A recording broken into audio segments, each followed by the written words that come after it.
ডুয়ার্সের জঙ্গলে বহিরাগতদের অবৈধ প্রবেশ ও বন্যপ্রাণী শিকারের পরিকল্পনার খবর পেয়ে তৎপর হয়েছে বন দপ্তর।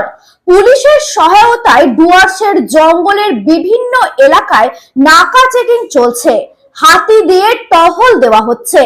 আলিপুরদুয়ারের নিমতিপ চৌপতিতে বিশেষ চেকিং হয় এদিন। বন বিভাগ জানিয়েছে অপরাধী ধরা পড়া পর্যন্ত টহল ও নাকা চেকিং চলবে। বন বিভাগের উচ্চ আধিকারিক এই বিষয়ে বিস্তারিত জানিয়েছেন। গত কয়েকদিন আগে আমরা কিছু ইনফরমেশন পেয়েছিলাম আমাদের রিলায়েবল সোর্স থেকে যে বাইরে থেকে কিছু লোক এখানে এসে এখানে কোচিং বা এই ধরনের কোনো কাজের মানে কোনো কাজ করার সম্ভাবনা রয়েছে এবং সেক্ষেত্রে লোকাল স্থানীয় বা লোকাল কিছু মানুষেরও ইনভলভমেন্ট থাকার সম্ভাবনা রয়েছে।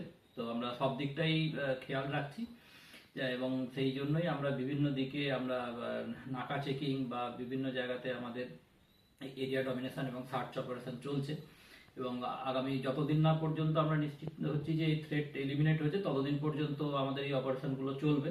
আজকেও আমরা নিমাতি চেকপোস্টে পুলিশের সাথে সহায়তায় ওখানে কিছুটা আমরা নাকা চেকিং করছিলাম। এছাড়াও আরও অন্যান্য জায়গা বিশেষ করে আমাদের চেকপোস্টগুলোতেও নাকা চেকিং চলছে।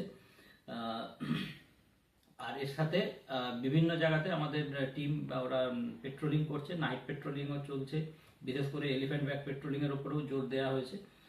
আর আমাদের সন্দেহভাজন বা সাসপেক্ট যারা রয়েছেন তাদের সাথেও আমরা যোগাযোগ রাখছি এবং তাদের উপরে নজরদারি আমরা রাখছি। তো এখন এটা এক্ষুনি বলা সম্ভব নয় কতদিন পর্যন্ত এটা চলবে, তবে যতদিন পর্যন্ত আমরা নিশ্চিত হচ্ছি যে থ্রেট এলিমিনেট হয়েছে ততদিন পর্যন্ত আমরা এই আমাদের অ্যাক্টিভিটি চলবে।